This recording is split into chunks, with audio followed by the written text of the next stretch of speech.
what is the project that we'll be working on with Eastern Washington, what's the role, and what is the process that we'll be working through.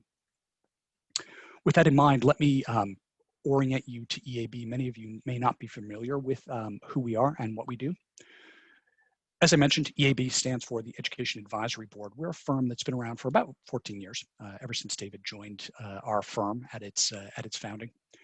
We work with about 1,700 colleges and universities across the United States, Canada, and for the last couple of years in the United Kingdom and in Europe. We have over 25,000 campus leaders who access the work that we do on a regular basis. And you can see some of the other statistics about our firm over on the left-hand side. As a company, we have three broad divisions. The first of those is our best practice research forums, which is where David and I both spend our time. Within those research forums, we work directly with the unit heads and their direct reports in academic affairs, enrollment, student affairs, professional and adult education, and presidents and executive leaders in our higher education strategy forum. We also work with the non-academic side of the house, chief business officers, heads of facilities, heads of IT, advancement, and university research administrators. Within those best practice research forums, we take on and complete research really at the behest of our members. We ask them each year, what are you working on? Where would you like a dedicated research team to look across higher education to find the ideas that have been implemented, that have been successful in solving those challenges? Within that work, much of what David and team and I and others have done is taking a look at program prioritization, program review, and a number of other topics. Two other parts of the Education Advisory Board of EAB. We have an enrollment marketing services group. That is a firm that used to be known as Royal & Company. They were acquired by EAB in 2014. We work with colleges and universities to help them target and build their incoming classes. And then thirdly, we have a data analytics and technology services team that builds, markets, and provides technology services out to colleges and universities. And there are a couple of different areas where we work with Eastern Washington and with other schools. I'll get into that in just a second. As I said, we at EAB work across a number of different areas, and we have worked with Eastern Washington across the different components of our business that I've already talked about. The first of those is a tool called Navigate. You may know that also as the Student Success Collaborative. That is a technology tool that helps to coordinate student support across units, identifying at-risk students who are off path toward on-time graduation, and connecting them to advisors and support services across campus. EAB has worked with Eastern Washington through our Navigate tool since 2017. You can see just some statistics on retention rates for students who've been actively engaged through the appointment campaigns that we've run just in the fall 2018, 2019. The second technology tool that we have been working with Eastern Washington on is a tool called Academic Performance Solutions. Since 2015, this is a tool that provides department-level demand on instructional capacity, student credit hour production, cost of program production. And it has been used by deans and others to identify and call forward information that can help with things like collapsing additional or undersubscribed sections, identifying small enrollment classes that can also be improved for efficiency reasons and the like. Our research forums, as I mentioned, they are structured and organized to serve the unit leaders in particular functions on campus. And EAB and Eastern Washington have worked together since 2017 in a few of the different research forums that we maintain. And lastly, on the enrollment services side. So our enrollment services team has worked with Eastern Washington 2017, 18, and 19, helping to recruit and bring in new incoming classes. Just a brief statistic there, 41% of the fall 2019 freshman enrollment was influenced by the outreach that we had helped to produce and deliver. With all that as background and overview to our firm, who we are and what we do, I wanted to be transparent and specific with some of the work that we've done in the area where we will be working with Eastern Washington, and that is around academic program performance. For over a decade, we've been doing research at the request of both our provosts and their academic affairs teams and the chief business officers that we work with, trying to understand a variety of different aspects of program prioritization and program review. You can see a select list of research reports that we've produced listed here. All of you who are part of the Eastern Washington community have access to all of our work.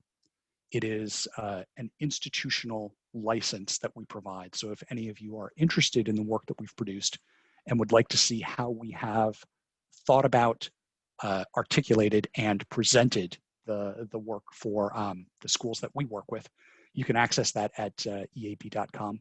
It'll ask you for your email address, and then you can create a password, which will give you access to all the work that we have. Some of the reports that we've called out, we've embedded links into the PDF that you all have in your possession. That may be a faster way to take you directly to the research reports that we're talking about.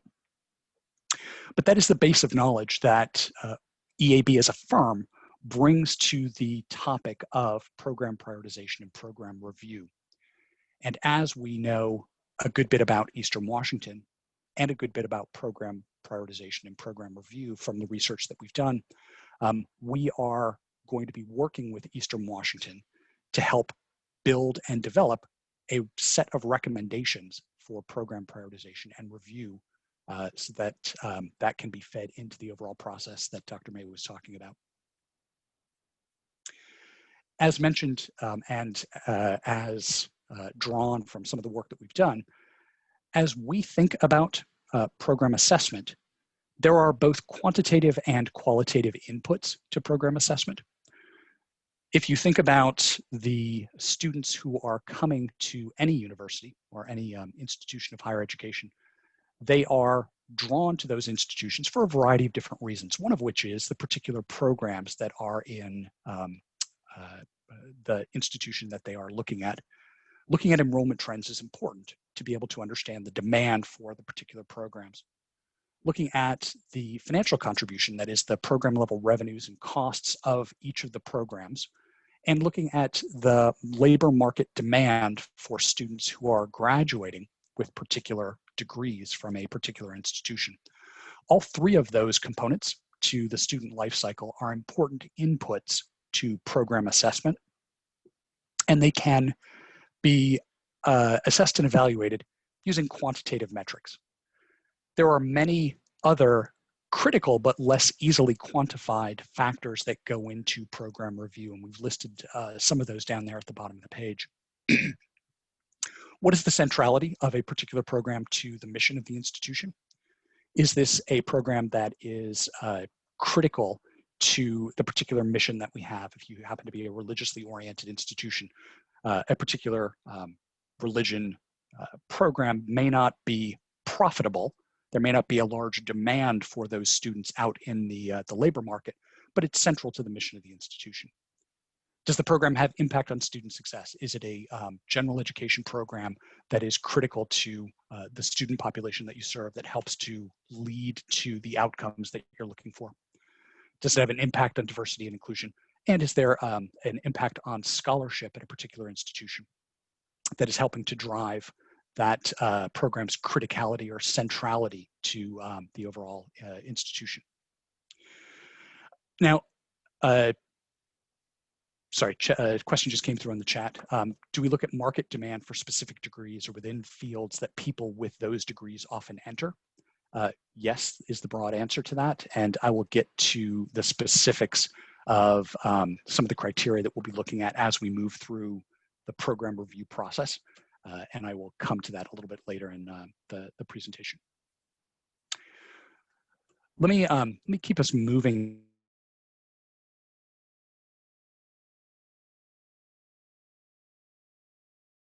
So that is who EAB is by way of a base of knowledge that the firm has built and acquired, and a viewpoint that I think we bring specifically to higher education program review. It is not simply a team of myself and David Addis who will be working on this project. We'll be calling on a variety of different individuals within our firm who work in the different areas that I've outlined, who have done research and have drawn recommendations and published studies that help to identify how these programs have gone at different universities. With that in mind, let me move to a less Eastern Washington University specific part of the presentation, but provide you a view or a little bit of a state of the union on higher education, the economic landscape that we see as we look across the 1,700 schools that we work with.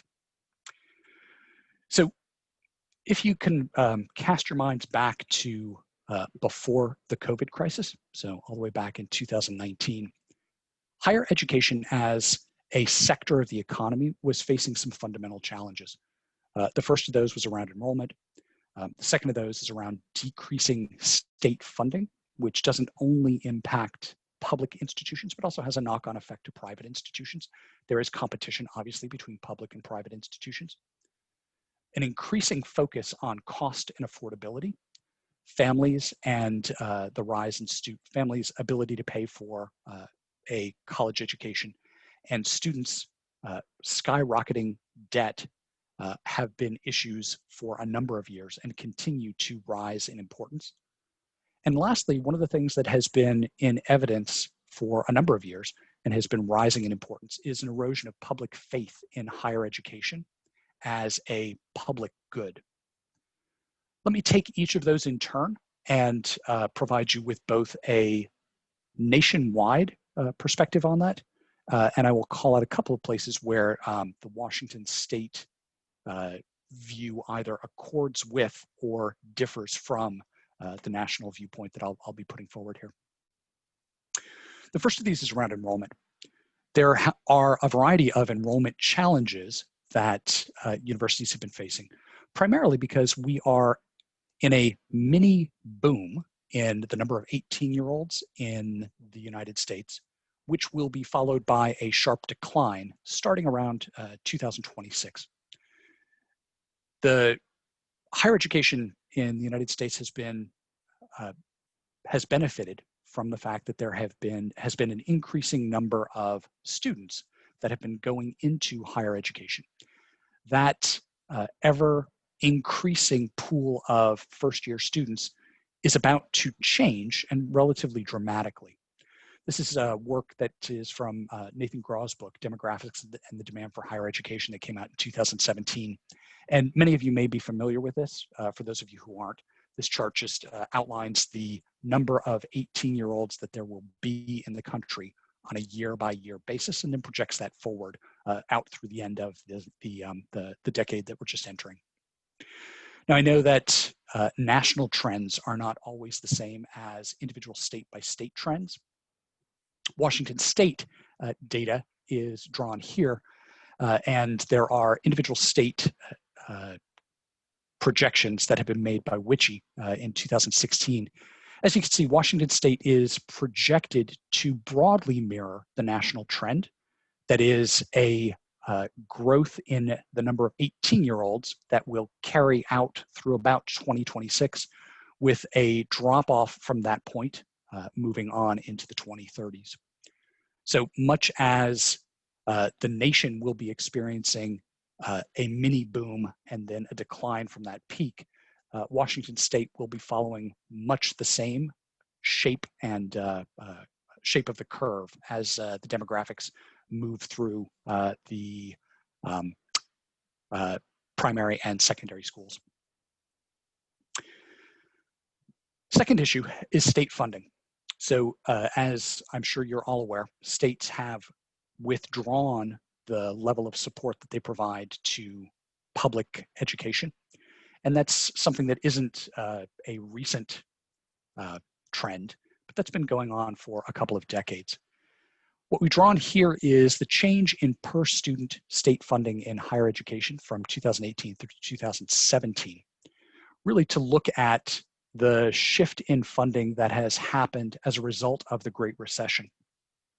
What we found is that 47 of the 50 states, or 46 of the 50 states, continue to have per student funding at levels that are markedly below where they were when the Great Recession happened. So funding levels did not rebound to the levels that we had experienced prior to the Great Recession. Washington about middle of the pack, maybe a little ahead of middle of the pack, coming in at a 15% decrement in 2017 versus funding in 2008 on a per student basis. Having said that, that is not to say that we expect that the future will be bright. As I just heard, there was an update for state funding in Washington and what the budget looks like on a state level. And that state by state challenge is one that is frankly being felt at every state and at every state budget meeting. As we look across the different states that we serve and the schools that are in them, New Jersey, Missouri, Nevada, Arkansas, pick the state, they have all experienced cuts in their expected revenues for the upcoming calendar year and the upcoming fiscal year. Back at the early part of the COVID crisis, there was a hope that we might see a rebound in state budgets and state fortunes as the coronavirus crisis passed. We can now rule out a recovery before fall. That's definitely not going to happen as we are just on the doorstep of the fall. And a partial recovery by fall, still possible, most likely not going to happen. No recovery by fall is most likely where we are going to be as we move through the fall and into the next calendar year. Having said that, state budgets will most likely mirror and reflect what we're seeing broadly in the economy. In fact, if you take a look at data that has just been published by the Center on Budget and Policy Priorities, looking at state budget shortfalls in billions of dollars, you could see that in the 2001 recession and in the Great Recession, the worst of the budget shortfalls are expected to be less than the worst budget shortfalls that we will face as a result of the COVID-19 crisis. And that budget shortfall is predicted to be about $290 billion across the United States as a result of hits both to tax income as well as additional expense outflows, both for unemployment and for other reasons.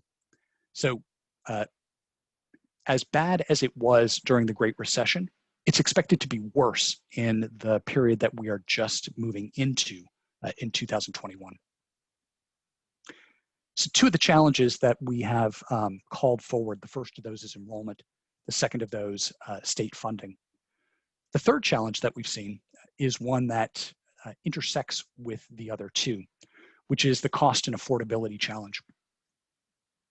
College continues to get more and more expensive every year. Every year there is a record that is set in terms of how expensive it is to send a child off to get a college education. The growth in college costs, you can see, took a little bit of a dip during the Great Recession, 2006 to about 2011. But the growth in net tuition fees, room and board, has continued to inch upward on a year-by-year basis. The data we've shown on the left-hand side is private institutions in constant 2018 dollars. Much the same story is told at public institutions as well. And obviously student debt is the net result of that ever increasing sticker price and net price that students are financing. 2012, 2015, 2018, and I expect that we will continue to see student debt levels rise as the calendar year clicks over. In addition to student debt, the choices that students are making in terms of the institutions that they are going to are clearly being impacted by the price of a college education. Students who are evaluating and looking at what they will do after they finish their high school education have, for most of them, great concerns about financing their college education. 69% of students have some or major concerns about being able to afford a college education. 59% of students just look at the list price. They don't think about scholarships. They don't think about financial aid. They don't think about any of those things as they are evaluating schools early in the process. 17% of students just said, I will not apply to a particular school because of the cost. And 50% of students, more than 50% of students from families that earn less than $120,000 a year say they just can't afford to attend a private college. Good for Eastern Washington, right? They're coming your way. But the overall concerns that individuals and their families have about being able to afford a college education continue to come out at the top of the list of issues and concerns that they have as they're thinking about going to college. Now, in addition to that, if you look over to the right-hand side, the percentage of students who report a major concern about financing college is felt differently based on the demographic that students fall within. Taking a look at white students versus Latino students, 25% of Latino students report a major concern about financing a college education. And as you can see, the demographics of high school graduates are such that we will have more Latino graduates and fewer white graduates as we move forward from 2017 on out through the predicted numbers that we were looking at, both from Witchy as well as from the Graves book. Both of those bode poorly for the ability of individuals to take on and complete a college education. The last issue that we've seen, and the last issue that seems to be affecting higher education as a whole, is an overall erosion of faith in higher education. The question is college worth it? Does it make sense to go to college? Should I recommend to my child that they go out, take on the debt that's required in order to acquire a college degree and move out into the workforce? That is something that had been essentially a no-brainer question across the 1960s, 70s, and 80s. But it's a question that has been arising more often and has been answered negatively by more individuals. There is now a cottage industry of observers predicting the end of college, is college doomed, popping the higher education bubble, and you can see other books. A quick Amazon search will bring forward scores and scores of books all on the same theme, that college is no longer the stepping stone to a better life for individuals. And in fact, in many cases, is a way to lead to individuals being strapped with debt that they can't afford and prospects that are no better than the prospects that they had prior to going to college. One of the most recent magazine covers there from 2012, right, is College a Lousy Investment? Newsweek, what used to be the magazine that everyone saw on their coffee tables on a daily basis, on a weekly basis, asking the question that has been asked numerous times. In addition to is college worth it, or is a college education worth the price of a college education? You can take a look at the numbers just as surveys are being taken of adult attitudes. And you can see that growing numbers of individuals are viewing colleges and universities negatively.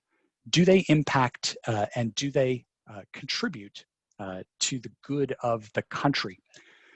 What you're seeing is a decline from 2015 to 17 to 19 in the total number of individuals who are viewing a college education positively, from 63% down to 50%. And the split is actually one that is a politically partisan split. The numbers drawn out on the right-hand side of the slide here. Republicans and Republican-leaning respondents now, by a sizable majority, view college education as a negative, whereas the majority of Democratic and Democratic-leaning respondents view college education as a positive. So overall, 4 real challenges for institutions of higher education in the United States. And we've enumerated what those are, right? It is enrollment. It is the affordability of higher education. It is the challenges that individuals are facing as they are trying to decide whether they want to go off to college or a university. Now, if you add all of those things up and you take a look at the challenges facing regional public institutions, schools like Eastern Washington, they are facing and addressing challenges really from a variety of different perspectives. The competition for students and the competition for the dollars that flow from those students are now being affected by the very real choices that 17 and 18-year-olds are making as they decide whether they should go into the workforce after leaving high school, or whether they should go on to secure a degree from a university. The workforce entry question is now a very real one for many of the individuals who are leaving high school. In addition to the workforce entry question, community colleges are stepping in and competing for those students. For price-sensitive families, many of them are suggesting that their sons and daughters go off to community colleges. It's much less expensive. It provides them with the credits that they need that they can then take and use to transfer to a four-year institution to finish out their schooling, if they're looking to get a BA from a university, or to move out into the workforce after acquiring an associate's degree. State flagships are facing the same pressures that I just elucidated. They are looking at a shrinking enrollment. They're looking at cost and affordability issues. They're facing the same issues of recruiting an incoming class that will allow them to continue the programming that they have. And they are dipping down into their waiting list to scoop up some of the students who would not necessarily have been let in to some of the state flagship institutions. Selective publics are also capitalizing on a flight to what we've called affordable quality, a price point that's roughly similar to regional publics, but a perceived prestige bonus to what they would otherwise be attaining at a regional public institution. And then private institutions, aggressive marketing campaigns focused on outcomes and personalized experience, trying to attract individuals who are willing to be lured away from a regional public institution to come to a private institution, offering scholarships, financial aid, and other inducements to even out some of the price differential and bring those students onto their campuses and lure them away from institutions that are regional public institutions. Let me pause here. As I mentioned, I was going to try and pull forward some of the questions that are in the chat box, and there have been a few that have popped in as I've been kind of moving breathlessly through my remarks here. Let me call a couple of them out. David Cyphers said, how is a 4.4% increase in students mirroring the national trend of a 6% decrease in students projected out for a decade? Good question. You may have noticed that we're pulling from two different sources. One of those was the, let me just take us back up to the slides up above. One of the sources is the Nathan Graw's book, which looks at students from 2017 through 2029. Then here we're actually pulling from WICHE data to be able to get state-by-state information, so 2018 to 2028. While the overall number from 2018 to 2028 is in fact an increase in high school graduates, the shape of the curve is the same. It reaches a peak and then comes down. So while there is a boom that is ongoing in the short term, there is a fall off that will happen from 2026 onward. That's what I meant when I was saying that there is a mirroring of the national trend in the shape of the curve, not in the specific percentage changes that we're seeing from student numbers. Second question, let me see if I can pull out just a couple of the other questions that are here. I'll talk a little bit about the departments or unit of study as we move into EAB's role in the EWU project and the recommendations that we'll be pulling forth. So how does cost at EWU compare to national averages? Similarly, what is an EWU's student average debt load compared to national averages? I don't have those figures, and that is not something that I want to provide an off-the-cuff response to, because I guarantee I will get it wrong. However, we at EAB have been charged with taking a look at and helping with program review, which is the project that we will be working on and the recommendations that we'll be bringing forward. Second question, or another question here from Andres. Do we know how people perceive the importance of college segregated by race and gender, not just political color? I don't actually have that data, and I don't know if my colleague David Addis has seen that. He has been on many of these calls. David, do you have any sense of the importance of a college education by race and gender? Let me just let you jump in there. It's not, the differences are not as stark as they are by political party. So I think we would see more similarities among them. I'm trying to think about the data itself. There are certainly differences by income as well. I think what we're seeing is lower income families getting more skeptical about the value of the investment, even though, again, we know on average those investments are very strong. Some of those lower income families will end up with higher debt rates or even higher default rates. And I think it's becoming more clear. We used to say everyone should go to college. Now it's clear if you go to college and you don't finish, that financially can be a major drain on that family. Thanks, David.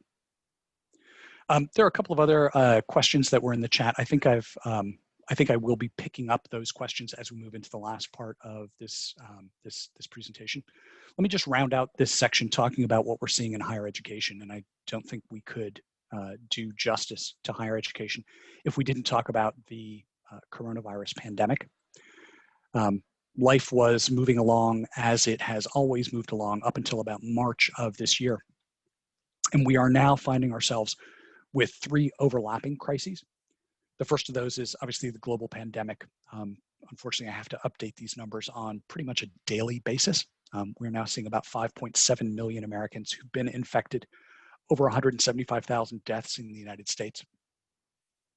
That global pandemic and the lockdown that immediately followed it in March set off what is now the worst financial crisis that we have had in this country since the Great Depression, and possibly greater than the Great Depression. Time will tell. What we have now are over 32 million Americans who are unemployed, and each of those families has been very meaningfully impacted by the financial crisis. And that, as if it were not enough that we had a pandemic and a financial crisis, that is now overlapping with the social justice movement, Black Lives Matter, probably the largest social justice movement in American history, which has brought some unique challenges and opportunities to higher education, responding to that social justice movement, helping to both acknowledge what the role that higher education has to play in our economy, and helping to guide and direct students and our communities through this, is taking both time and attention of institutional leaders as well as faculty members. So we have a variety of challenges as a nation, and a variety of challenges, all of which are coming together at this point in time. With that in mind, what we have seen at EAB and what we have seen across higher education is in the first instance, a recognition that the coronavirus crisis was going to have very real financial impact on colleges and universities. We did a survey of our partners that we work with immediately after the coronavirus hit in March. As of April 15th, what we had seen is that pretty much every school had implemented a travel freeze, not hard to do when you can't travel. Hiring freeze, discretionary spending has been cut back, delaying of capital projects, salary freezes, and a whole host of and tail of other cost containment activities and actions that have been taken. We've looked at and seen survey data that is more recent than the data as of April. And all of those tactics and practices have many more institutions that have taken them. So at this point in time, administrative staff furloughs at more than half the institutions in higher education. Early retirement incentives have been put out, delaying layoffs, salary reductions, discretionary spending freeze, as I mentioned.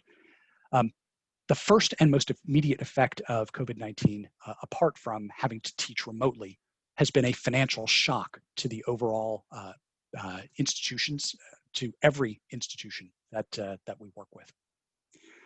And with that in mind, that brings us to where we are in working with Eastern Washington. So EAB has been asked to step in and partner with Eastern Washington in the academic review process. As I think you are all aware, there is an ongoing review of all of the academic programs at Eastern Washington. And we have been asked to take the knowledge that we have acquired, the information and data that we have about Eastern Washington through our work with you on enrollment, through the Academic Performance Solutions platform, through the Navigate platform, and the access that we have to labor market demand information, to put that together and with conversation and consultation with administrative leaders as well as faculty leaders, come up with a recommendation to bring forward for consideration. That process is proceeding from the financial background and situation, which I think you are all aware of. In my conversations with Dr. May and with Mary Vovis and others, I know that there have been presentations and reviews of the financial situation at Eastern Washington, and we have tried to compact and communicate that situation on a single slide. There is an expected revenue shortfall of about $22.5 million. It's over on the left-hand side of the chart. That is due to a variety of reasons: 15% reduction in state funding, about a $12.6 million enrollment shortfall, as well as additional expenses for personal protective equipment and other investments in technology and other things. That is a cyclical shortfall, much of which is expected to be permanent beyond FY21 on into FY22 and onward. A number of cuts and actions have been taken to close that $22.5 million budget gap. And you can see those actions listed there in that orange box. Pay cut for university leaders, faculty pay cut, non-rep admin staff furloughs, university-wide hiring freeze, administrative and classified staff layoffs, a slowing of discretionary spending, and a plea to not just slow, but halt as much as possible any spending that doesn't need to be made now, scaling back of infrastructure investments, and the deployment of cash reserves, as well as some of the funds that have come through from the CARES Acts and other federal grants. In aggregate, both the cuts and the actions that have been taken and the one-time revenue and cash reserves are in the next two bars that you see. The one-time revenue and cash reserves, about $11.8 million. The structural and emergency savings, so one-time savings, as well as some structural changes that have been made, add up to about $9.6 million in savings across what is expected savings across the remainder of fiscal year 21. However, beyond June 30th, 2022, there will need to be beyond June 30th, 2021, there will be additional structural changes that will need to be made at the institutional level. There is, at the moment, a remaining structural gap of over $18 million that needs to be closed, and that will be found through non-academic savings and academic savings. The non-academic savings are finding additional unit staffing savings, restructuring or efficiency measures, whether that is looking at a variety of different arrangements, and eliminating lower priority or lower risk functions, finding ways to change the cost structure of the non-academic side of the institution, and academic savings. That is looking at eliminating academic programs, finding academic efficiencies, and reinvesting in those areas that have the opportunity and the ability to grow going forward. From FY22 onward, those strategies will be implemented and carried through in order to complete the plan to close the structural gap that remains at the financial plan level. I know we've tried to aggregate and simplify a lot of numbers onto a single slide. However, this matches back to what I know you all have seen in a variety of different presentations that have been made across the last few months. Going forward, EAB and Eastern Washington will be looking at and evaluating the academic programs at Eastern Washington. Our work began about 2.5 weeks ago. So we kicked off our project with a call with President May, as well as some of the other leaders on campus. David Addis and I, as well as some of our colleagues at EAB, are now working to gather data on each of the programs, gather data on enrollment and enrollment trends, gather data on labor market trends in both the state of Washington as well as the Pacific Northwest, having conversations and discussions with institutional leaders as well as faculty leaders, all of which will culminate in our putting forward our recommendations for the academic opportunity at Eastern Washington by October 1st. So it is a relatively compressed time frame to bring forward recommendations, which will then be married up with what we're calling a plan of action and accountability, how to then implement those recommendations so that they can be in place at the start of July 2021. What that looks like is what you see here. So more particular to the Eastern Washington University program review process. You can see over on the left-hand side of this slide the what we have been told you have termed the academic program array. Across August, September, and October, leadership and faculty will be working with David, with me, and with our colleagues to plan the future program array. In October, we will be bringing forward our recommendations. Those recommendations will be forwarded to the faculty organization for review and consideration, and the Board of Trustees will receive a copy of that plan to review as well. Across October, November, and December, the faculty organization program review policy process will begin and will be informed by the recommendations that we are bringing forward. January through May, the Board of Trustees will receive updates on the process and how that is moving forward, with a view toward a program list being finalized in June of next year, at which point the changes that are agreed and finalized in June will then be made permanent and put into the budget for the subsequent fiscal year.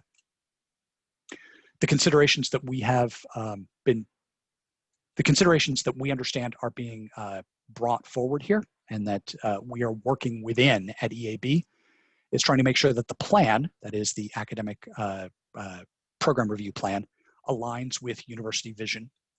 The plan achieves the academic affairs financial reduction targets. The plan includes a teach-out consideration.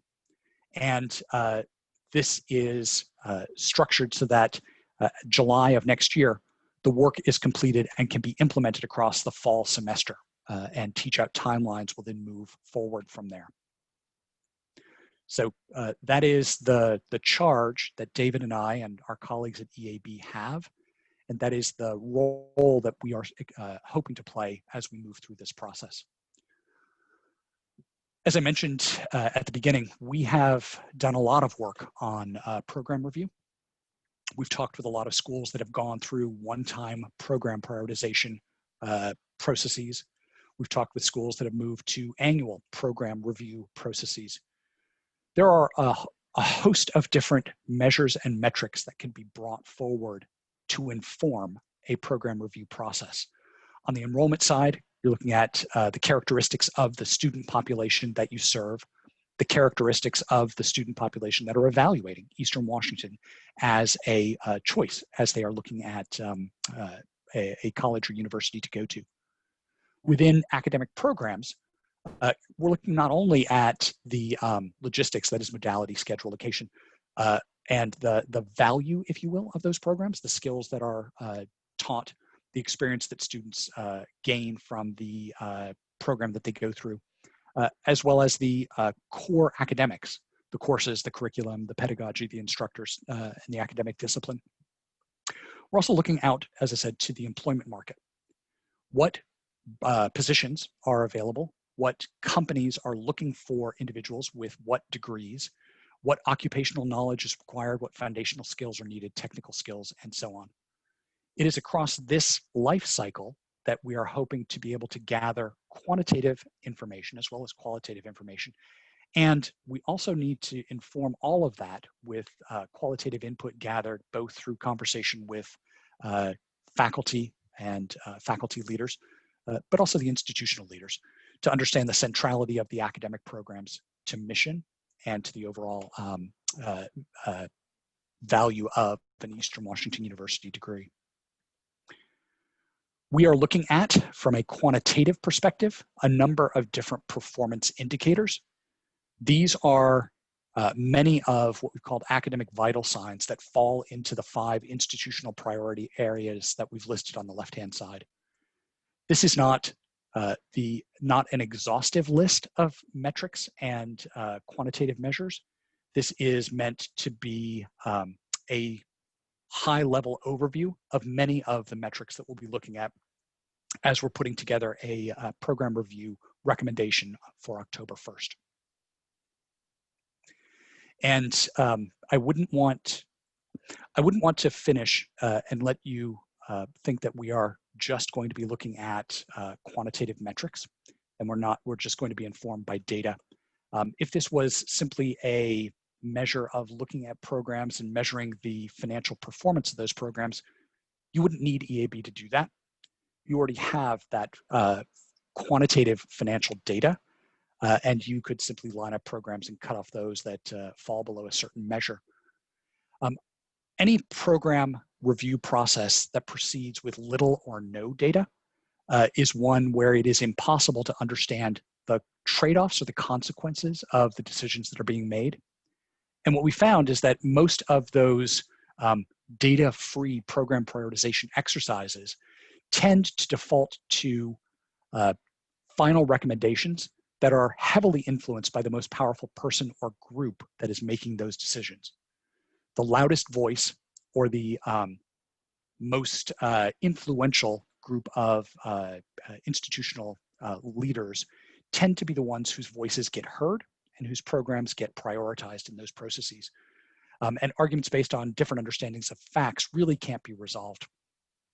If we were only focusing on data, there are many, as I've already mentioned, essential but hard to quantify values that are ignored. If this was only a data-informed exercise, we would be leaving out many things that are important to an understanding of the program's value to Eastern Washington. And many decisions are then made without understanding of the full context of those decisions. The easiest example is the one that I called out earlier, which is looking at the financial performance of religious programs at religious-oriented institutions. That wholly overlooks the importance of those programs to the overall mission of the institution. And often you can end up with perverse incentives that lead people to boost certain metrics at the expense of institutional mission. Boosting student credit hour production while ignoring student success factors, for example. And as we say in the box here at the bottom of the page, data can help highlight and quantify trade-offs, but trade-offs require value judgments. We can frame the trade-offs that are made by prioritizing one program over another, but we're not going to be making those decisions. We're going to be bringing forward recommendations and we will be, I hope, highlighting for you what the pluses and minuses of any program decision are as you move forward with this process. That's really all I had by way of slides that I wanted to walk through. And I know there were a couple of comments that came through in the chat while I was just moving through this last section. Let me see if I can go back and pick up what some of those questions were. So Sam asked, is the assumption that state funding will plummet and never recover? I don't know I don't have a crystal ball and can't prognosticate as to what state funding will look like going forward. What I can do is look back and see what state funding did from the Great Recession forward. State funding fell from pre-Great Recession levels to post to a number that was lower than that post-Great Recession. I'm not a betting man, but I might suggest that higher education funding will be lower going forward on the other side of the coronavirus crisis than it was going into the coronavirus crisis. I don't know. I would be happy, and Sam, I believe you are the state funding expert, so you probably have more insight here than I do. That is just my opinion. David asks, tagging on to Sam's question, GRAW's projection was for substantial growth in the student population over the next 3 budget biennia in Washington. With the decline in student numbers after that, though still not below current levels, it means long-term planning needs to project out the state budget more than 3 biennia.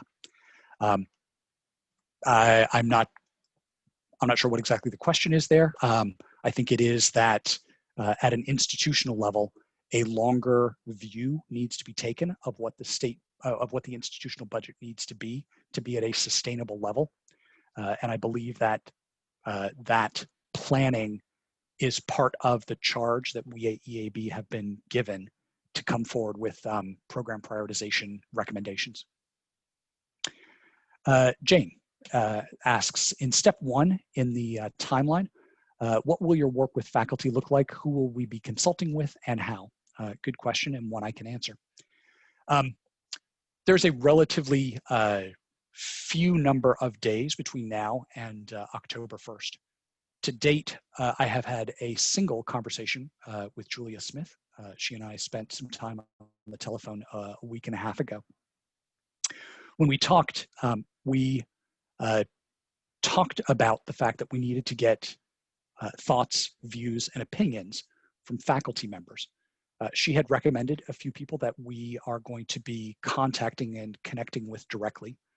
She had also suggested that it would be valuable, and we will take on board and carry forward this recommendation, to have some small group conversations with faculty members that will allow them to input into the process as we are thinking about and reviewing various programs, to get the quantitative input that I mentioned we are looking for as we come forward with program recommendations. So I have a list of individuals not in front of me, so I don't remember exactly who Julia had recommended. I've also gotten some recommendations from Dr. May and from some of the other individuals who had given us essentially our marching orders at the start of this project. David, to reiterate my initial question, do you look at market demand for specific degrees or within fields that people with those degrees often entered? Your initial response was both, but what you just said now was not both. I don't know, I don't recall exactly what I said, so I apologize if I was confusing in my response. We have at EAB a group that does labor market demand reviews.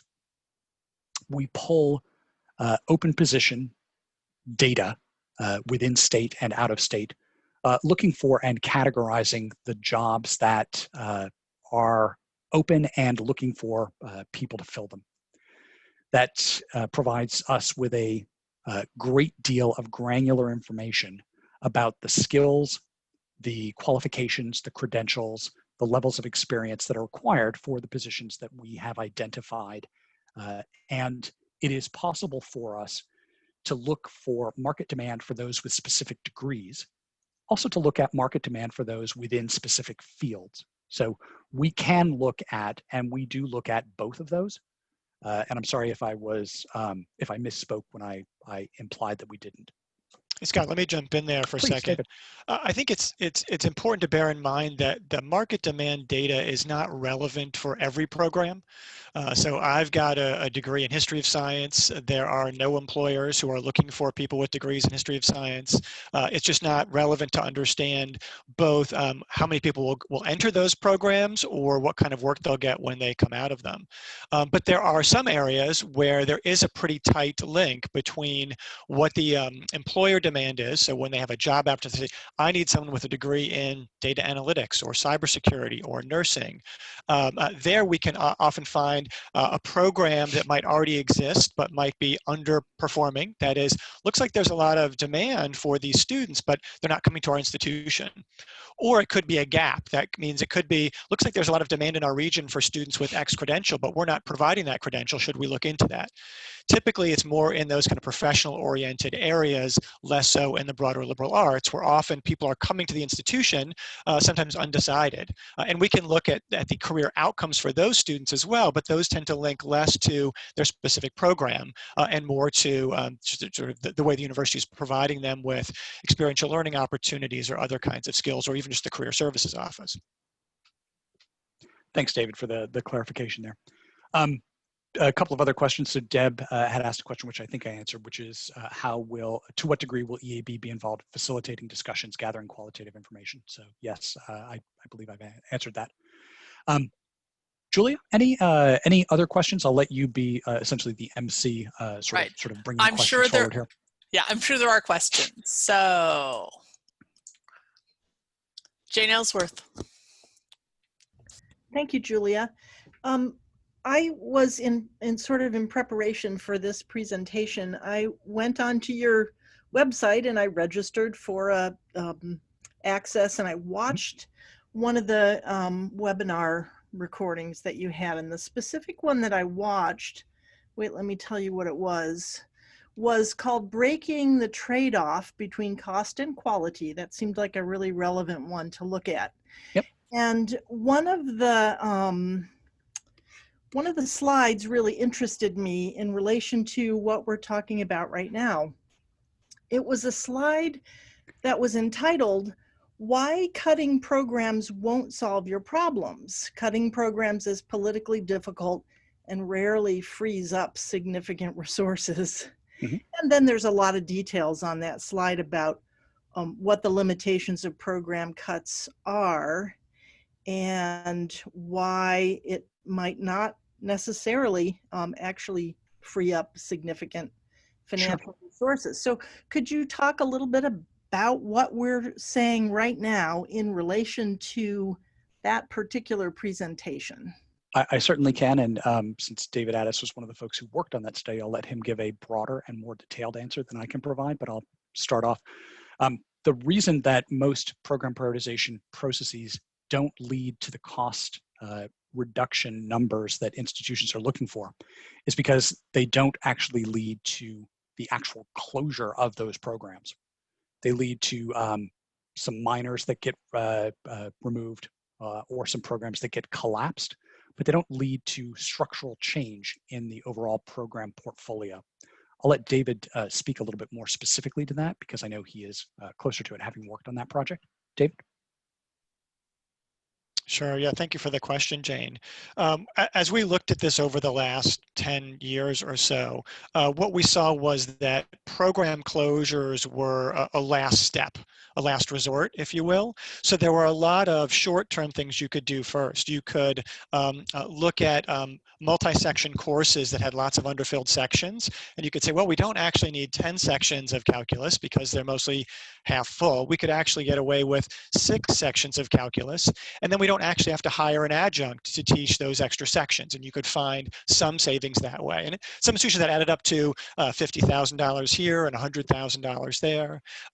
There were also changes to reduce the overall number of course offerings. If we can offer fewer courses, then we don't have to hire as many people to teach those courses. But frankly, what it often comes down to, the costs of delivering academic programs are largely around the people involved. And so what happened before COVID was people tried to reduce adjuncts, or when faculty left or retired, they didn't replace them. And that was one way to reduce the number of people that you were paying to deliver courses. I think what's changed in the environment is with COVID, the size of the cuts to be made up are so large, and the time urgency is so great that people are going through all those other things first, but they're getting to that point of program closures in a way they didn't before this crisis. Thank you. If I could just follow up, maybe President May can answer this. Have we gone through those other steps to get to this point? I just don't know if we have.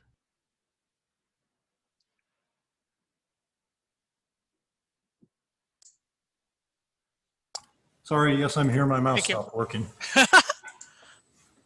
It's 2020. Everything stops working at some point in 2020.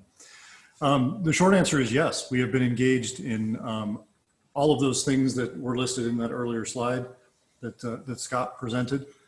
We've done travel restrictions. We've done hiring freezes. We've taken phones out of faculty offices. We've done everything that we can think of. We've eliminated many positions outside of the faculty ranks. We've looked at scrubbing course sections. We've looked at eliminating part-time and overload faculty where possible. As David just mentioned, the enormity of what we face at this point means that it's not something that is going to be possible if without doing something much more drastic. If we eliminated every adjunct faculty position, every overload PAF, and all of the lecturers, we probably still don't get to the number that we need to be at. And so we are at a point where we have to take very seriously the reality that's in front of us, because it is in front of us today. Thank you.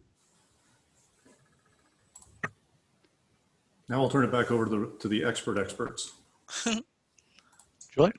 Questions? So one of the questions that was shared with me quietly is a question which again probably will really involve President May answering this question, was a question about how you would be thinking about and what kinds of documents would you be using to make sense out of the Eastern Washington University vision.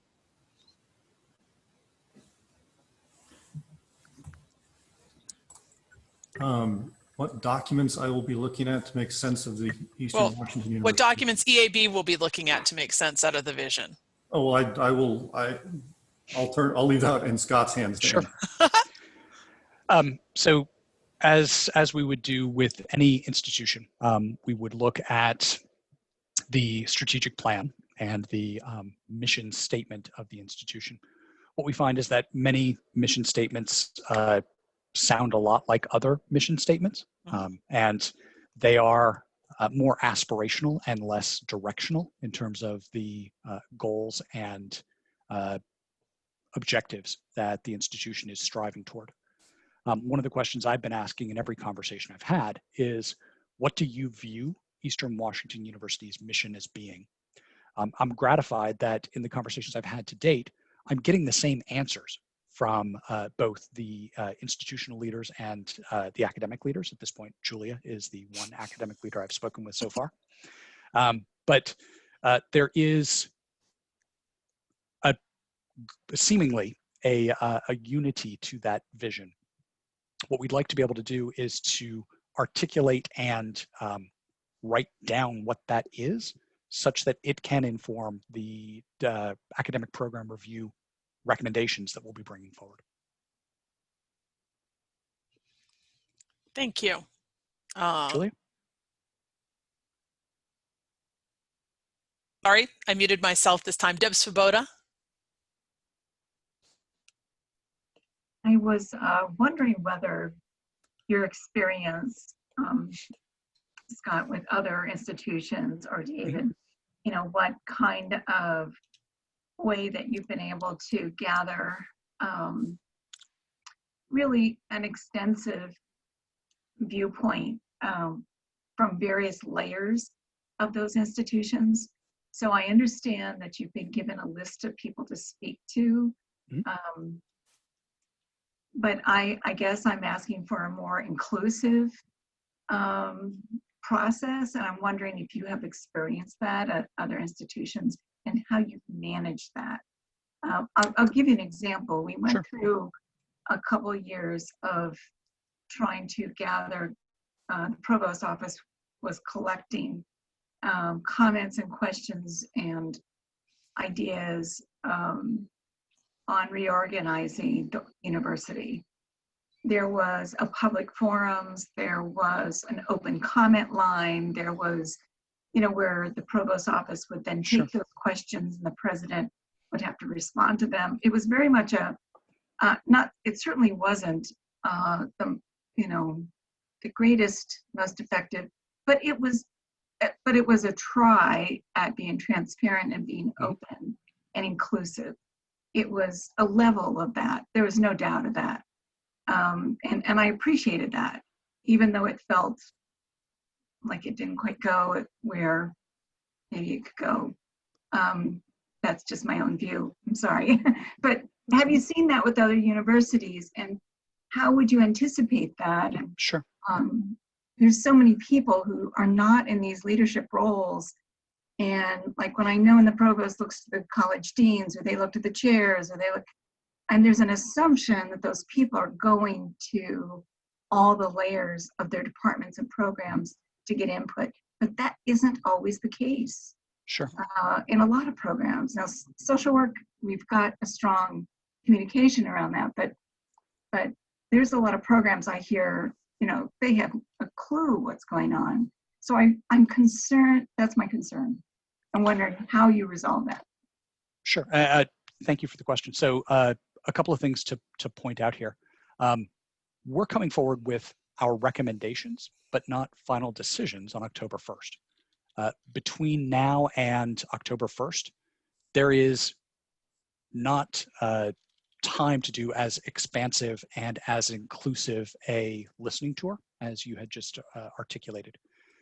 What's going to happen after October 1st, as you can see on the slide here, is from October through June, there will be a process that the faculty organization will work through that will lead to a final list of program decisions being made in June of next year. It is between October and June that more of that community input will be gathered. I'm guessing, and I'm speaking a little bit out of turn here because I've not actually had that conversation with Dr. May about what that will look like going forward. I can tell you that in the time that we have available between August 24th and October 1st, we at EAB are going to do our best to get as many voices into the mix as possible, recognizing that that is but one of the inputs that we're bringing to the list that we will be putting together of recommendations that we will bring forward on October 1st.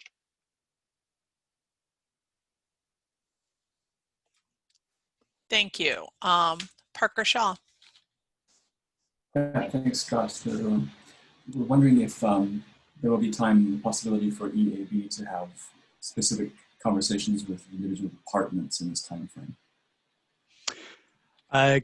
Good question. I don't know that it will necessarily be with specific departments. As I mentioned when Julie and I spoke a week and a bit ago, what we had talked about was having small group discussions with faculty members.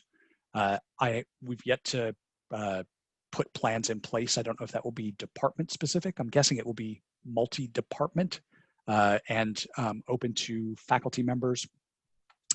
If it's open to all faculty members, it doesn't become a group discussion because it's hard to have a discussion with 200 people. But at the same time, we would like to be as representative as possible, both across departments as well as at different layers within the faculty organization. So to be determined.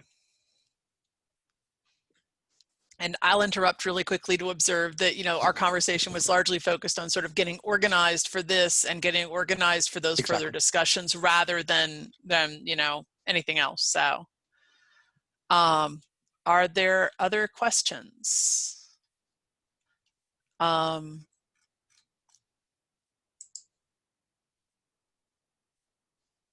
So does anyone have any final, do you have any final words for us? If people want to, for example, get more information. Oh, sorry, Mark Holdengrim.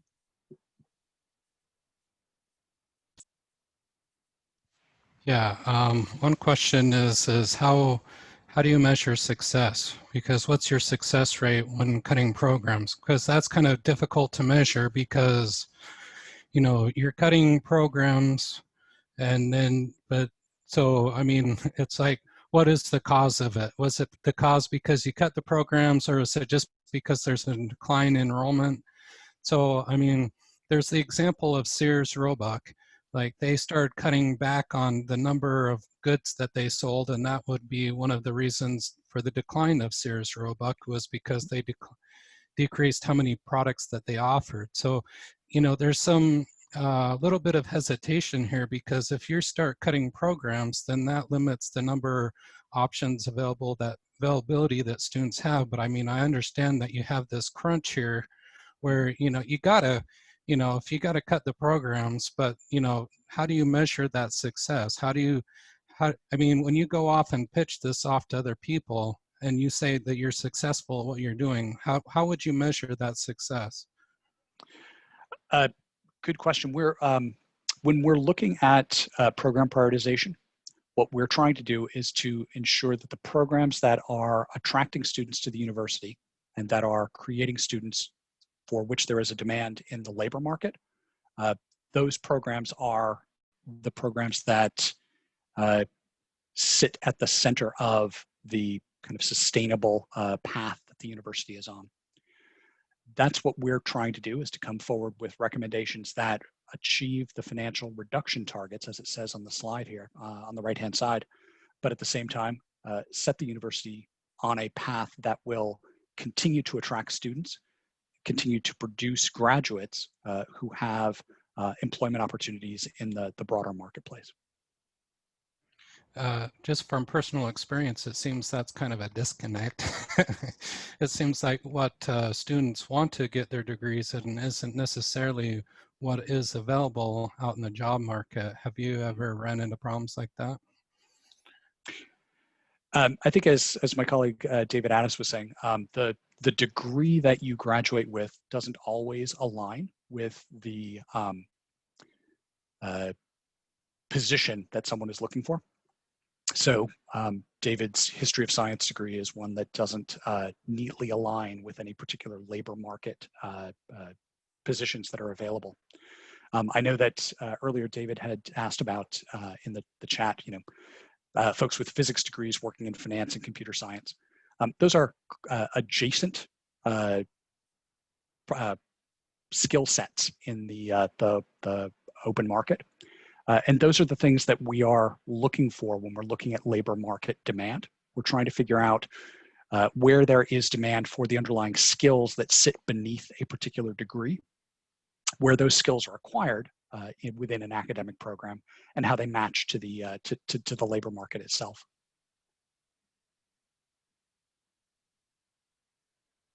Thank you. Sure. Julia, you're muted at the moment. I figured that out in a second. Sorry, Deb Sure. Svoboda, which is good because I tried to call on the wrong person anyway. Thank you. I had a question for David or for Scott, either of you. Sure. I'm interested about the research around labor and market research, and how much you're looking at the research that's done around racial disparities in job markets, racial issues, as well as gender issues, as well as you know, the issue of understanding how people get jobs, I guess, around soft skill learning, those kind of things. So I'm curious how much is taken into account in looking at market level, you know, that was kind of quantifiable research. So I'm just interested. Good question. And I will give a preliminary answer. I'll let my colleague jump in and provide more detailed information if he has it. So what we're trying to do is to map and understand the demand in the labor market for a particular position. That position can be defined a number of different ways. It's typically defined by the skills or the underlying qualifications that are articulated in a job description. So the means by which we are looking at market demand is looking at open job description positions in the open market, scraping all of those, dropping that into a database, and figuring out what underlying skills are being demanded in the labor market. Those are then mapped back onto academic programs. So communication skills are developed within a history program or an English program. That doesn't necessarily go into what I think you were just asking, Deb, which is looking at the racial or gender components of the positions that are advertised and how those positions are filled. We tend to look more at the underlying skills and the underlying characteristics of the positions that are being advertised and available for individuals to apply for. David, I don't know if you have any other information you wanted to add to my overview. Yeah, I just want to make sure that we're not overstating the importance of the labor market outcomes data. As I said, I think it is relatively limited to certain kinds of programs that have a very direct link to very specific jobs. Most of our research has focused actually on how can we help every individual program improve its outcomes through integrating academic and experiential learning or integrating career development earlier and looking at those inequities that we see both before students come to university while they're there and when they leave as well. So we've done a lot of work on how to improve those, and I think maybe part of what I'm hearing is an anxiety that if my program has, say, worse labor market outcomes than another program, that my program might be cut. I think what we'll be looking at are there ways to improve those labor market outcomes, and I don't think we're going to be necessarily comparing one-to-one. That is, you know, you could imagine a ranking of programs by their labor market outcomes, but the data that we'll be looking at will have lots of other factors as well. And I think, you know, when I think back to one of the questions that came up before, what we can do with data is essentially tell you, we think if you were to cut this program, these would be the consequences. That is, you would potentially lose this number of students who would have come to be in that program but can't, or those students would have lost an opportunity, but you might be able to save this amount of money. And then those decisions that will happen after our report will be, is that a valid trade-off or not? So my sense is that what we will be doing is kind of showing you mathematically, to the degree that we can, knowing the data is not perfect, what are the consequences of different options that you might choose. Thank you very much. Thanks. Okay. Folks, we've already run like 10 minutes over, and I had a request for one piece then of business. So if people have additional questions, is there an easy way? Would you like us to accumulate them and bring them on to you? Would you like people to reach out in a more direct kind of way? What, if people have additional concerns or questions, what would you like to have happen? It's probably easiest, Julie, if you wouldn't mind being the conduit to transmit that information directly to me. I know you've got my email address. Perfect. Thank you. So if people have questions that they would like to share, please send them to me and I'll group them together and send them on. So I really appreciate it. Thank you so much for coming and telling us a little bit more about what's going on. You know, obviously it's a moment where people are worried about a lot of different things. Thanks so much. Sure. Thank you. And thank you, everyone. Appreciate your time and your attention. Okay. Let me stop sharing and I will leave you all to the rest of your meeting. Thank you very much. Thank David you. and I will be making our way to dinner. Thanks.